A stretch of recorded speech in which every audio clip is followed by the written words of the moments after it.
Today I'm going to be reading you a book called Noisy Neighbours.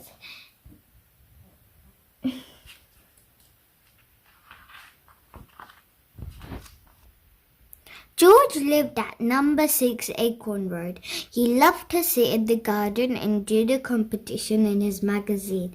George dreamed that one day he would answer all the questions and win the big prize.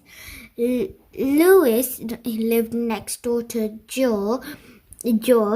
He loves to stand in the garden and play his trumpet. He dreamed that one day he would be a famous musician. One day, George was sitting in the garden trying to do his competition when Trantara! George was so surprised that he dropped his pen in the daffodils. "Oh, bother," he huffed. Trantara! It was Lewis playing his trumpet. "Excuse me, Lewis," George called over the fence. "Please could you play more quietly? I'm trying to concentrate on my competition. It's very difficult today." "Sorry," said Lewis.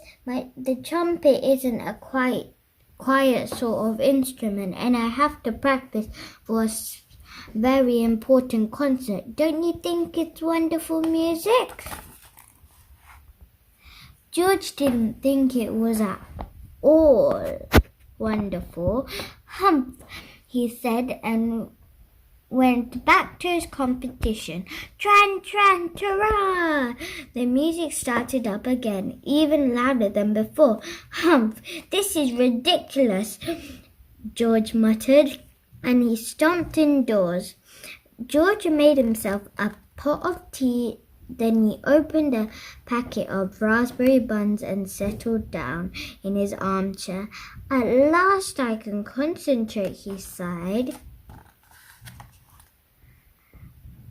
The trumpet blared along Acorn Road and right into George's sitting room. "Oh no," he groaned. "Oh no," he groaned, covering his ears with his paws. Now he couldn't hear the trumpet, but he couldn't hold his pen either. Then he noticed the tea cozy. "Perfect," he said, pulling it over his ears. The tea cozy made his head hot, but at least it muffled the noise. Tran, tran, tara! But not for long. "Trum, trum, vroom, vroom, woo! It's getting worse," George moaned, pulling off the tea cozy. "How can I think with all this noise?" He stumped to his bathroom and found a big bag of cotton wool. He was just stuffing some into his hair when, bang, bang! Someone was at the door. "What is it now?" George wailed. It was Lewis. "Did you hear that dreadful noise? How can a musician work with that going on?" "But," said George, pulling cotton wool out of his ears, "I thought it was you." "Me? You think I—" Vroom, vroom, where? A large, shiny motorbike came roaring down Acorn Road. It stopped outside number 8. George and Lewis stared. Sitting on a bike was their new neighbor. "Hi, I'm Harriet," she called. "Do you like my bike?" "Humph," said George. "It's a bit noisy. I was trying to concentrate on a very difficult competition, and I was trying to practice my trumpet for a very important concert," said Lewis. "Oh dear," said Harriet. "Motorbikes, trumpets, and competitions don't really mix, do they?" She thought for a moment. Then she said, "Come in and have a cup of tea. I have an idea." "I hope it's a quick idea," mumbled Lewis. "I have a lot of practicing to do. I hope it's a quiet idea," muttered George. "I have a lot of questions to answer." "It's a very good idea," said Harriet. as they sat round in her kitchen table. On Mondays and Thursdays, we will all try to be quiet so that George can do his competition. That is a good idea, said George. On Tuesdays and Fridays, Lewis can play his trumpet as much as he likes, continued Harriet. That's an even better idea. On Wednesday and Saturdays, it will be my turn, said Harriet. I will be able to ride my bike and work on my engine all day long. What about Sundays? Whose turn will it be on Sundays? On Sundays, we will all meet here for teas and cake. That's the best idea of all, said Lewis. He loved to eat cake. The very best idea, agreed George, who loved to drink tea. Then it's agreed, said Harriet. I'll see you both tomorrow. On the way home, George stopped. What day is it tomorrow? He asked. Sunday, said Lewis. So that means today's Saturday, said George. Oh no, cried Lewis. Oh, humph, moaned George. Oh yes, called Harriet, putting on her helmet. Today is Saturday. Vroom, vroom, where? George couldn't believe his eyes when he opened his magazine one morning. Win a trip to Munster Fun Park. He read, enter our competition now. George had always wanted to go to Munster Fun Park. He was so excited that he put 3 spoons of marmalade into his tea and forgot to eat his toast. The competition had 100 questions. George sharpened all his pencils, wrote a notice that said, "Do not disturb," and pinned it to his door. Then he settled down to work. The competition was very difficult.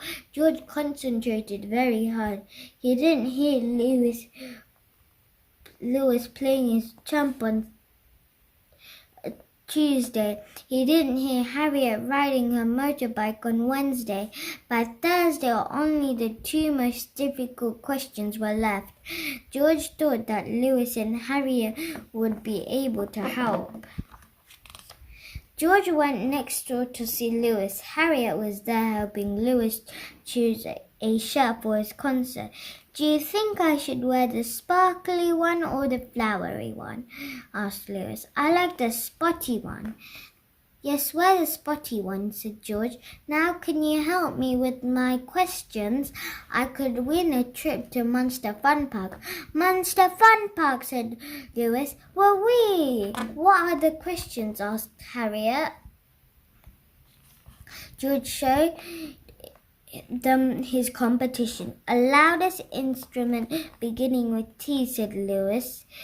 It's a trumpet, of course, said George. Thanks, Lewis. A noisy machine with 2 wheels beginning with M, said Harriet. It must be a motorbike. That's it. Well done, Harriet, cried George. George carefully wrote down the answers and folded the answer sheet. He noticed the date at the top. Oh no, we're too late. Oh no, he wailed. We're too late. The answers have to reach the magazine office by 12 o'clock today. I should have posted this yesterday. We can take it ourselves, said Harriet. But it's miles away, said George. There isn't time. There is if we go on my bike, said Harriet. You can both ride in the sidecar. Lewis complained about being in the sidecar. My legs are squashed, he moaned. George complained about wearing a helmet. My ears are squashed, he groaned. Stop fussing or we'll be late, said Harriet. Now hold tight. Which way now? Asked Harriet. Right, said George. Left, said Lewis. Follow the signs to the town centre, said George, but not so fast round the corners, wailed Lewis, who was looking a bit green. They raced over the crossroads and whizzed round a bend. "Stop!" cried George as the envelope flew out of his paw and into a prickly bush. George had trouble getting the envelope out of the bush. He kept getting prickles on his nose. "Hurry up," said Harriet. "We don't have much time." They roared up to the magazine office. It was 2 minutes to 12. "Are we too late?" asked George. "Not if you run," said Harriet. George puffed up the stairs and handed in his competition. He was just in time. "Thank goodness for that," said Louis. "Can we go home now?" "Slowly, please." Soon they were sitting in Harriet's kitchen enjoying large slices of chocolate cake. Louis, who was feeling better, had 2 pieces. "When will you know if you've won?"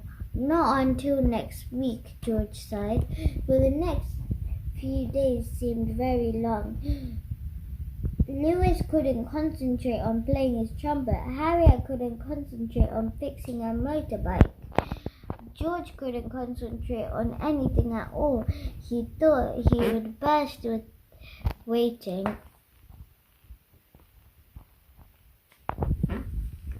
Then at last, one morning, a fat gold envelope dropped onto his doormat. His paws were shaking as he tore it open and read, "Congratulations, you have won first prize."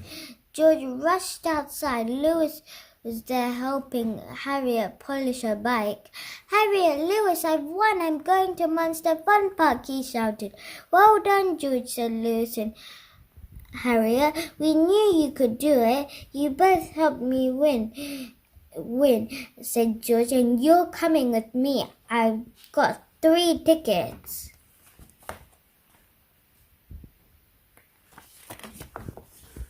They had a wonderful day at Monster Fun Park. "Hold tight," said Harriet as they went on the roller coaster for one last ride. "This time I'm going to keep my eyes open," said Louis. "So am I," said George. "Here we go. Whee!"